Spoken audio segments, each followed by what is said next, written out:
Hello, everyone. Semi-retired Bob here. I talk about the carnivore diet, all things related to the carnivore diet, and miscellaneous odds and ends. Today, we have Mike from Mike ShawTV with us. For those that don't know you, why don't you give us a brief introduction, Mike? Oh, thank you so much for having me on, Bob. I'm just really honored to be here. And as you know, we're neighbors. I just live an hour away here in Western Iowa. And so my channel used to be, I used to do iPhones. I used to review iPhones. Uh, but, I had been doing keto for years off and on, yo-yo diet, and that's a longer story. And then I did carnivore. This is my third run at carnivore and having real success and just started hanging out in carnivore chats and lives and including some of yours. And just this community is so amazing. So I've switched my content over to carnivore content, and you can catch me in various lives now and then, a few interviews here and there, and I throw out a few videos now and then. So that's kind of where I am right now, at least with YouTube. Well, you touched on it very briefly, but why don't you go ahead and give us the whole story? How did Mike ShawTV become carnivore? That's a great question. I'll try and make the long version shorter. So I'm a radio and TV guy by trade. So since I was 21 years old, that's when I started in radio. So fast forward to Tucson let's go about 5 or 6, probably 6 years ago. We got a sponsor for medical weight loss. And it was basically, go on this starvation diet is really what it was, and talk about it on the air. And I did lose weight. I lost about 40 pounds in 3 months at 850 calories a day. And the weight loss was great and the diet was horrible. And, I started losing some muscle, I'm sure, and started cheating towards the end too. So when I got off of that, I started going to this gym that was really good and lost some additional weight and started building my muscle back. And that was great. The gym owner introduced me to keto. I'd never heard of it before. So I did some research, started on keto, took too much magnesium because I was having trouble sleeping. And then my bathroom problems really discouraged me. So I ended up pretty much dumping keto. I made another run on it later and did better, learning from my mistakes. And in between, gained all my weight back. And, I did that a couple times. Then I found Dr. Berry started talking about carnivore. So I saw like his very first carnivore interview with, I forgot the name of the channel, What We Know or What I've Learned, I think is who it was. So that sounded really good. And then, of course, everyone knows about Jordan Peterson's interview and Dr. Sean Baker also, both of those on Joe Rogan. And so I'm like, okay, I'll try carnivore. I did 1 meal a day, steak a day. This was 4 years ago. Lost the weight again. Felt great. It was fantastic.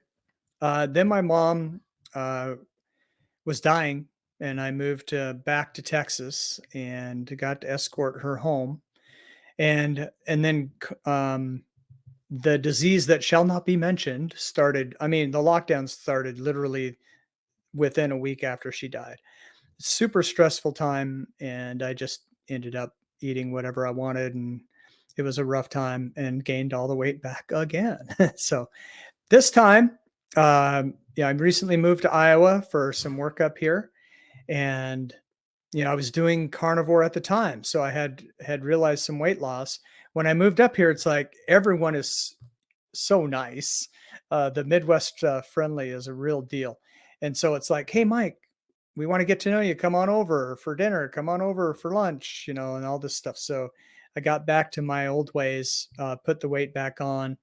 But now that I'm more established and everyone knows me and this is my church family and I went back on carnivore, I'm starting to lose weight again. I've had other great benefits as a result. And everyone's on board too with helping me out. I've even been invited over for Thanksgiving to one of the members of our church and their family, good friends of mine, and I'm sure they're going to allow me to just eat the turkey and not bug me about Aunt Rose's carrot cake or whatever else might be there. So it sounds like you've had quite a journey. So how long have you been back on carnivore this time, and what kind of benefits have you actually seen besides the weight loss? Yeah. So today is my 90th day. So 3 months, I've only lost 14 pounds. I was hoping for a little more dramatic weight loss, but at the same time, I'm determined to stick with it this time. I just got so tired of the yo-yo diet. So I'm going to stick with it. The weight loss will come. You know, more important is the healing. And it's funny, I was just watching Dr. Kim Berry on his live, and someone put in when you do a super chat, someone super chatted, "Hey, I don't need as much deodorant. Is that normal?" And it's like, so he's asking everyone to comment in the comments, and I don't wear deodorant anymore. My teeth are not grody in the morning anymore. I don't have gas anymore, or almost zero gas. And usually that's in the morning before I have to go, and then just no gas otherwise. I mean, all of those are huge. Mental clarity is a real thing. I call it the carnivore calm because it has alliteration and it sounds good. And so that's been very helpful, even though I'm going through a stressful time right now. Just underemployment, those types of things, I just find it easier to cope. And my mind's not racing as much as it would be, and that sort of thing. So the mood enhancement, the clarity, all of that is real. And then even recently, I just had some labs done because I have another issue that I'm on blood thinners for. Have a history of some clots, and we can get into that story later if you want to. But I have a history of clots, and my legs have been swollen up. And when I went to the doctor, it was basically just because I had run out of my blood thinners. And so they ran the labs. I did have pitted edema. And so he's going to refer me to a cardiologist about that. More on that in just a second. But I got my labs back. And now I don't know what the starting point was, but I do know I have skin tags. I've been obese for quite a while. I had the signs, at least, of pre-diabetes without knowing what my numbers were. I got my labs back. This was in October, late October. My A1C is 4.7. I mean, just amazing. My HDL is normal. My triglycerides were low. My fasting glucose was 87. My fasting insulin is 5. So there are no metabolic syndrome. Now my LDL and total cholesterol are high, but the experts that we watch, and there's a couple doctors that I really like on this issue, and some studies that they cite that, people who live to be 100, the two main markers are low glucose and high LDL or high cholesterol. So I'm taking that pretty much as a win. And fortunately, my doctor, my GP's, he's a former carnivore who's still doing low carbs. So we talked about statins even before he drew the blood, and he understands why that's not going to be something I'm gonna be opting in for. And then just recently, like in the last week, the swelling is gone in my legs. I'm so happy. The pitted edema is gone, and I'm just jazzed about all of these benefits. And there's probably some that I left out, but it's a really good thing. Yes, blood thinners can be quite the thing. As you may or may not know, I had a triple bypass surgery almost 6 years ago now, and I just got taken off my blood thinners this spring. But they can cause a lot of problems. That's why for a while I didn't have a close shave, but I don't like beards. But I was not using. I don't like electric razors. Just don't do it for me. It's like I still need to have a shave, but if I cut myself while I was shaving, I could bleed for hours. So why don't you talk about your blood thinner experience and why you got put on them?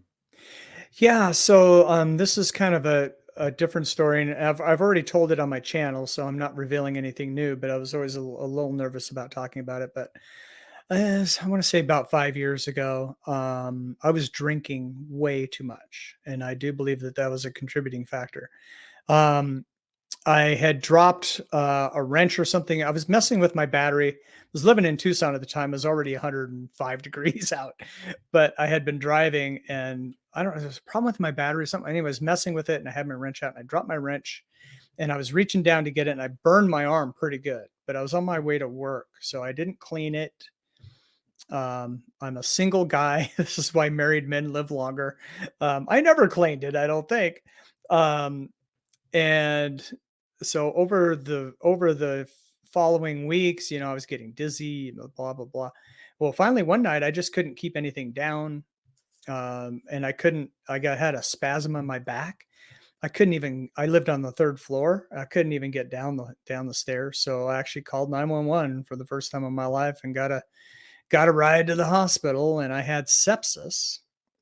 Now, the sepsis caused the clotting in my legs, and the clotting got so bad that they both swelled up just really tight. And come to find out later, it led to neuropathy in my right foot, which has gotten better, and even recently, even better. It and I had vascular surgery to clear out the clots. I had a reoccurrence of the clots 2 years ago, and they did vascular surgery again. And my vascular surgeon told me, he said, because of previous trauma, he said, you have a blood vessel that's constricted. So he said, just plan on being on blood thinners for the rest of your life. I don't know that Carnivore is going to be able to loosen that up and clear that up. So I probably will be on blood thinners for the rest of my life. But I certainly have, I think the reason why the swelling went up in my legs these past few weeks is because I ran out of my blood thinners and was out for about 6 weeks until I got this doctor. And now that I'm back on, impossible to know if Carnivore contributed to the relaxing of the veins or not, or if that's what cleared it up. But between the two, the swelling's gone in my legs. The pitted edema is done. My labs are fantastic. I feel great, and I'm actually started losing weight again. So everything is back on track, and I feel really good. So it sounds like you had quite the ordeal there by just burning your arm, trying to work on your car. Yep. Gee, what guy's never done that before? So you mentioned that you used to go to the gym. Are you still going to a gym there in Iowa, or are you doing other things for intentional exercise, or are you just not back to the point where you can exercise yet? Yeah. So, there have been a couple of challenges that I've been involved in with Christy at Meeting Wellness. And so we did a squat and push up challenge in October, which I did felt faithfully until I went to visit my dad in Montana. I still maintained it during my visit, but on the drive back, I drove straight through South Dakota. I imagine you've taken this drive, Bob. I don't know, but I-90 from South Dakota. I filled up in Spearfish at 10:30 at night, and I got home here in Western Iowa at sunrise. So I was wiped out. It's a bunch of excuses, I know. But I kind of fell off the wagon of the squats every day and the push-ups, but I kept it in. It wasn't as consistent. And then this month, the challenge has been planks, and again, inconsistent, but I've been doing it a little bit. Now, as you know, the weather's been fantastic. So I'm going to go for a nice walk tomorrow. And we have been doing some work at church. We rebuilt the stage a couple weeks ago. That was just all day on my feet, physical labor. And Saturday, we took down a bunch of trees. And so, putting these big branches, carrying them, putting them in the wood chipper. I got lacerated a couple times. I got smacked right across the eye. It was great. So I have been doing that kind of physical work, at least with church. The people around here help each other with those kinds of projects. So they've been getting me off the couch, which is a good thing. I would like to join the local family center. There's, I'm in a small town. So there's only one here, but especially winter is coming. I don't know if you've seen the forecast for Thanksgiving. It's supposed to be a high in the 20s or something like that. So, and it's only going to get colder. So I do want to join the gym for the winter and, get some leg work in at least. And I hear they have some sort of little indoor track, do some walking, maybe some sprinting. Those types of things are what I like to do. So I've started. I'm not nearly where I want to be on the physical activity. I did want to talk to you. Do you follow Professor K at all? I don't know who that is. I don't know who that is. Okay. There's Professor K, and then I've had an interview with both Professor K and I've had an interview with Jonathan at Carnivore Muscle. Okay. I don't know who that is either. They both I would, your homework is to watch what they say, because I am concerned for all of you out there doing these push-up challenges. Yeah. Doing exercise like that every day is not optimal. You actually build muscle when you have the rest day. So that's why you'll see serious gym workers do an arm day one day and then a leg day the next, so they're not working the same muscles. And I don't do 100.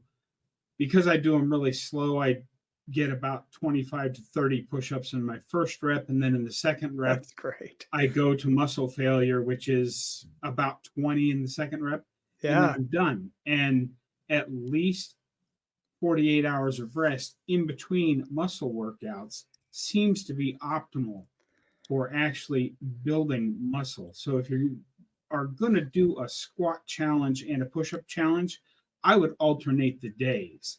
Have you seen anything about that from any of the people you watch yet, or not? I love that. That's a pro tip. And so actually that's what ended up happening as far as push-ups go. So the first day I did the push-ups, I think I could only do 9. And then I tried to do another set later and only squeaked out like 3 or something. And then I did my squats. The 100 squats wasn't that difficult for me, thankfully. The next day I did my squats, and then went to do my push-ups. I couldn't do them. I was so sore. And so I said, "Hey, Christy, how about if we do push-ups every other day?" So that is what I did on the push-ups, was every other day. And I would do 2 sets to failure. And yeah, you're doing a lot better than I am, my friend. I think I got, only up to like 11 or so. Again, I wasn't as consistent with the push-ups as I was the squats, but I ended up doing like 11 to failure and then 8 to failure about a minute later. And then I'd leave it alone till a day after the next. So yeah, probably about 48 hours in between. So that was very helpful. I got on the squats, I was doing 40, 50 at a time. So I would do 34, 33, 33, or I would do 40, 40, 20. So those got to be, I wouldn't say easy, but easier. And I felt that was helpful, but no, I think you're absolutely right. Those days of rest are going to be more important. And I do want to stop doing the challenges, because when I don't follow through, and it's kind of, sometimes I have a tendency to do that. Maybe we all do. I don't know. Some people are better than others naturally. I feel bad, and that's not helpful. So, I think joining the gym and just showing up and doing some stuff there is going to help me well through the winter if I can get that done. If your squats are seeming like they're too easy, just find something even that's 4 or 5 pounds around the house. Bend over and pick it up, and then set it back down. And then pick it up and set it back down. Using a squat motion, not bending all the way over at the waist to pick it up that way. And that can help you get your squats in. But I understand where you're at with your push-ups right now. I've been doing push-ups basically every other day for about 5 months now. And when I started, I could only do, 5 or 6 for the first rep, and then 2 or 3 or 4 for the second rep, and I was wiped out. Just keep at it. As I constantly preach on my channel, 1%, one foot in front of the other. And a half a year from now, you'll be up to doing a lot more push-ups than you're doing now. And you'll be able to really feel it in your chest and arms too. Because I won't say I look like Superman, but I feel like Superman sometimes. That's awesome. I love that. Okay, so do you, other than, of course, because you're a carnivore, you're using salt, which could be counted as a seasoning, or it could be counted as a supplement. Do you take any other supplements, and do you use any other seasonings in your cooking? I really don't. I think I used to use pepper. People were talking about oxalates in pepper. So I just decided to drop it. I haven't really noticed the difference in flavor. I mean, obviously there was a difference in flavor, but I still like my steaks, my burgers, my eggs just as well without the pepper. So I'm not using pepper anymore. I did get the Redmond's seasoning salt. which I think has some garlic salt in it and a couple other things. I do like that, and I put it on my burgers. I find that I get tired of burgers, but I can't afford a ribeye every day, so I have to use some hamburger just for the budget, which I don't cook all the way through. They're basically raw in the middle, but I do use the seasoning Redmond salt for that. And I have some kosher salt too, because I like the big chunks. So that's really good. But other than that, I don't use any seasoning. Now, you didn't ask specifically about this, but I did want to talk about this a little bit. I've discovered Keto Chow, and maybe I can get your opinion on this. Everyone probably has a different one. I was a little worried about it at first. I just wanted to try it, and it's really good. And for the first couple days, I got a little constipated because I know they put some fiber in there for their net carbs. Low carbs are still their total carbs are still low. But then I got over that rather quickly. And so I've actually ordered more Keto Chow. What I was worried about is that I would have my cravings for my ice cream and things like that again. And that has not happened. And I started losing weight again, probably coincidence, but it hasn't kept me from losing weight. So I am doing some Keto Chow now. And I have used Element like chocolate in my coffee. And then one other thing, I was watching the RV Carnivore, and he was talking about exogenous ketones. He had a stroke, like in his lizard brain. I can't describe it nearly as well as he can, but he had this massive stroke, should have died from it, didn't die from it. And to heal, he's carnivore. And then he added exogenous ketones. And he says that the exogenous ketones, this is him speaking, I don't know, that it helps heal the sheaths around the nerves. And it really helped him to get the feeling back. And he had no feeling in half his body, all that stuff. So he kind of swears by them. So I'm trying them now. I bought these. I have no affiliate with them at all. It's just what I found. And I've been taking these now, I think 4 or 5 days to see if I can get rid of the rest of the neuropathy in my foot. And so these are chocolate flavored too. So there's a little bit of artificial flavoring in these. So if you want to count artificial flavoring as seasoning, I am doing a little bit of that, but otherwise it's mostly salt or seasoned Redmond salt or the kosher sea salt. Okay, well, there's a lot to unpack there. Let's start with the Keto Chow. I don't know if you're aware of this, there are 2 different types of Keto Chow. They have their regular, which is all the flavors, and then they have Keto Chow Core, which there are only three or four flavors of that right now. The difference is that all of the regular flavors of Keto Chow use a milk-based protein. So anybody that has trouble with dairy could possibly have trouble with the regular Keto Chows. But the Keto Chow Core, uses beef protein isolate. So it's much closer to what a carnivore might enjoy and might be used to metabolizing. And the Keto Chow Core comes both sweetened, which they use stevia in the Keto Chow Core. They use a different sweetener in the regular Keto Chow. I forget what it is right off the top of my head. I've tried both. I don't have any problems with either one. But the Keto Chow you can either get the core in sweetened with stevia, or you can get it unsweetened so that you can add your own sweetener to it. I did try because I got some. I'm a Keto Chow affiliate, so I did get some of the unsweetened core, and so that I could tell people that I had actually tried it without sweetener in it, I did.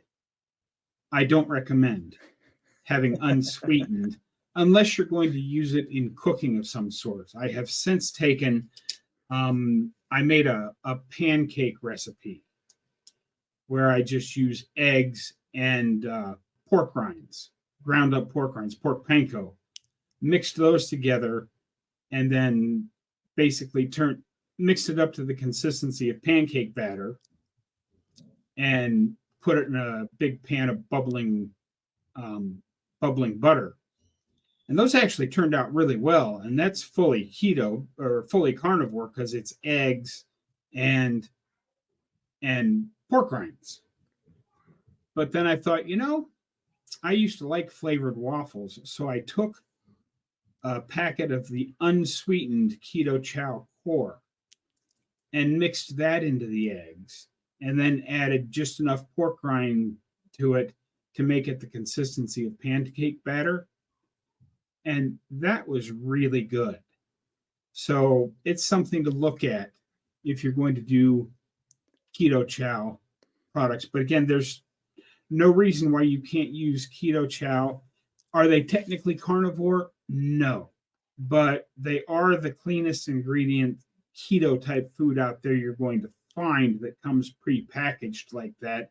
And Chris, the owner and CEO, the inventor of Keto Chow, basically made it because he'd been trying to do the keto diet for years, but as an engineer, he was tired of constantly counting macros. So he made something that he didn't have to count macros on.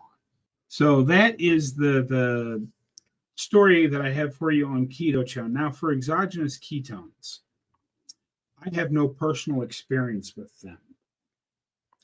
According to everybody that I watch, there are 1 or 2% of the people out there that might get a little benefit from exogenous ketones, like your buddy that had the stroke. But for the most part, they're all in agreement that they're a waste of money. For most people, they don't really do anything because you're ingesting them. Most of them get destroyed in the digestive system before they get absorbed. It's much better if you want to do nutritional ketosis and get the benefits of even more ketones in your system. I would recommend Dr. Eric Westman. He actually, I don't know if you're familiar with him or not. He works at Duke University. He actually got introduced to keto he actually went and worked at Dr. Atkins' clinic for a week in New York, and then said, this looks great, but we need to do some research on this. And Dr. Atkins wrote him a check right there on the spot to do research. So, and Dr. Westman has on his website like 10 steps to get started and a whole keto food list and how to get into nutritional ketosis. And he is of the opinion that, when you're first getting started, some exogenous ketones might help, but it's much better for your system if you make your own ketones naturally. And Dr. Westman has a really good program for nutritional ketosis. But if you're eating a carnivore diet, you're in ketosis. There's, especially if you're doing a higher fat version, because it's the fat being broken down that actually creates the ketones, not the proteins. Yeah, no doubt. So I really appreciate that. And if I get placebo from it, I'll be happy, right? But yeah, I got a 30-day supply, so I'm going to go ahead and go through them and see what happens. Might as well now that I have them. But I do appreciate that information. And the other part of that is, I am eating as much fat as I can. In fact, I had some butter before I came on. So, I just go to the fridge and grab some butter. So I think that's really helpful. And, like I tell people, because this is true, carnivore, and obviously I'm a little bit ketovore sometimes, but carnivore is you've got protein for your building blocks, which are your muscles and your bones. And then you have the fat, which fuels your cells and is also the building blocks of your cells and food for your brain. And, it's perfect. This is why people heal from all these metabolic diseases, because it's metabolic disease and all of these other things that crop up when you're metabolically unhealthy are really just symptoms. And so when you heal the base problem, the root problem of the metabolic disease, that's why people are, reporting all these all these different cures of all these different things that might seem unrelated, but they're absolutely related. And this is why we're all seeing, the great results we are. Now, as far as the dairy goes, I've never had any problems with dairy. Now, my understanding is, and I haven't noticed this in myself, but as people, especially if they're stricter carnivore, you can have more sensitivity over time to some things that are outside of that stricter window. So I'll keep an eye on the dairy because I do heavy cream in my coffee, and I was using heavy cream as the fat to go with the Keto Chow because they say add fat, either butter or heavy cream. I do heavy cream. Now my dad has this, and I have this too. I break out on my forehead. It's gotten better. It's still here. So I'll keep an eye out for some breakouts or, if I'm going to continue with steady progress, I'm only day 90. We'll see how it goes at day 180 and on and on and on. But yeah, it's something to keep an eye on. I appreciate that.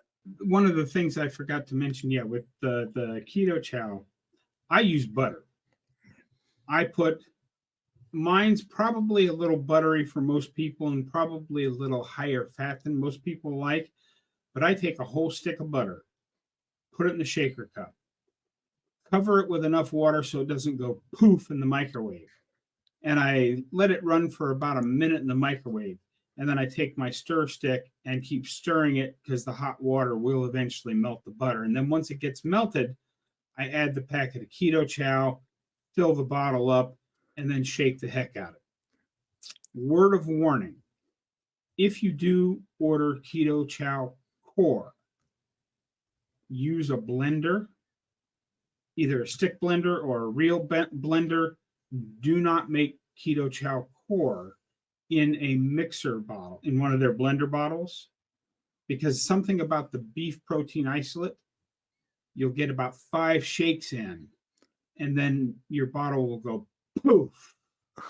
Because Whoa. I had to clean my kitchen. Oh, I didn't know about that. And then of course after that happened to me, I called Chris Bear, the owner of Keto Chow, and said, "Hey, what's with this stuff exploding on my kitchen?"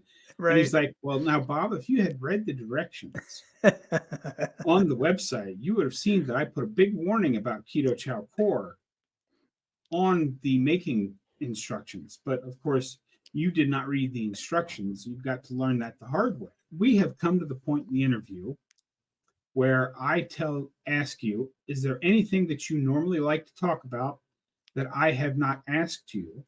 And I'd like you to spend a few moments talking about that.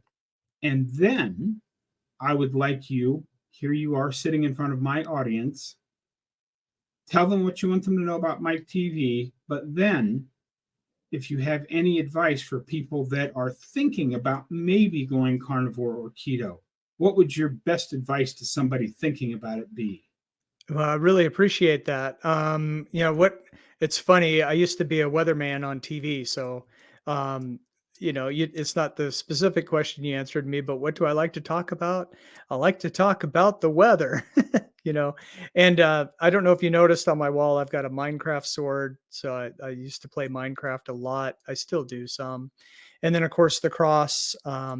I used to work in Christian radio, and we used to work with Teen Challenge, and they got me that for my birthday one year, which is a picture of your shattered life put back together on the cross. So it's a really precious possession that I have. And so, religion and politics are probably my 2 favorite subjects.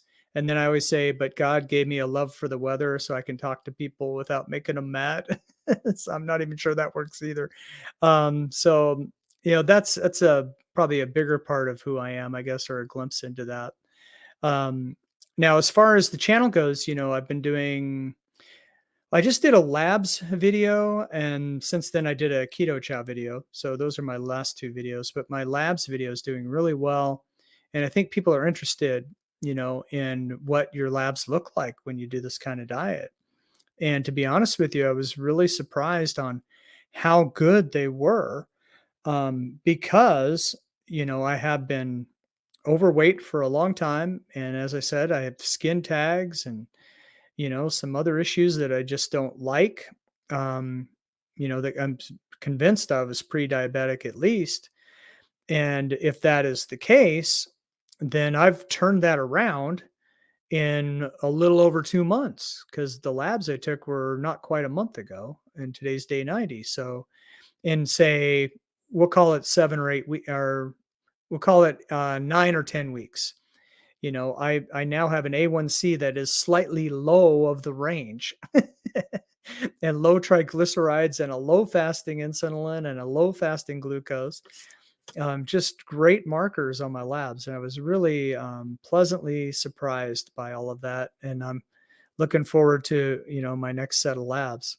And if anyone's thinking about starting keto or ketovore or carnivore, I would say, yes, please do that. And there are lots of reasons why. And I would say watch a lot of videos too. And the carnivore community is amazing. In some communities, you might have competition between channels. Don't spam my channel with your stuff, and things like that. That doesn't happen in the I was blown away. I'm going into these carnivore chats and just cutting it up in the chat because I think I'm funny sometimes, and I'm joking around with people. And then the guy who's hosting the live will like, hey, if you have a channel, put your address in the chat so that people can find you and subscribe to you. I was like, what? So I'm subscribed to so many carnivores, it's ridiculous, and ketovores. And I mean, it's just great. The community is amazing, but that's not why you do keto. You do keto for your health. So if you're in good health, I would say this is a proper way of eating for humans. I'm not against vegetables, and I think some people have better tolerance than others. And there's a saying in the community, N equals 1. So you have to find your own way and what works best for you. But I would say that we have thousands of people with anecdotal evidence that are just getting over all, thyroid issues, of course, type 2 diabetes, type 1 diabetics are doing well on this. People are talking about carnivore backwoods, John, who I've been on with a couple times. He doesn't even use his reading glasses anymore. He got off of his reading glasses. My eyesight's sharpened up a little bit. So I have noticed the difference there. My floaters, I can't see them anymore. They used to be a big distraction. I mean, just little things and big things, autoimmune diseases that people are getting over, psoriasis. Your story about gout is amazing, and the pain that you were in, and look at you now wanting to hike the Appalachian Trail, among other things. It's, if you're in bad health or really bad health, this literally could save your life. And if you watch Dr. Oveda, for example, he says your heart runs better on ketones. He also says that it doesn't hurt you to try carnivore. There's no risk in trying carnivore. So I would say, when in doubt, go ahead and try it. You're not going to hurt yourself, and you just might have dramatic results that could change your life like Bob has. Okay. Well, thanks for being here tonight, Mike. I'm really glad we got to talk. Before I let you go, I know you've got a YouTube channel called Mike ShawTV, which is right there underneath your face, and I'll add that in here as well. But tell everybody, do you have any other social medias where they can find you, or is YouTube basically it? So if you go to @MikeShawTV, pretty much anywhere else, you'll find me. Twitter, if you're easily offended by politics, you might want to skip that one. I get quite political on there. I've had a political career, which we didn't get into, but that's another part of my life. So I'm pretty active on Twitter, and all my conspiracies seem to be coming true. It's crazy. You can find me on Instagram there as well. Also Facebook. I mean, I don't know that I'm on anything else, but if I am, it's @MikeShawTV. Everybody, don't forget to get down in the comments and thank Mike for his time today, because everybody's time is important. Don't forget, get out there, be 1% better today, tomorrow, every day. Have a great day, folks. We'll see you in the next one.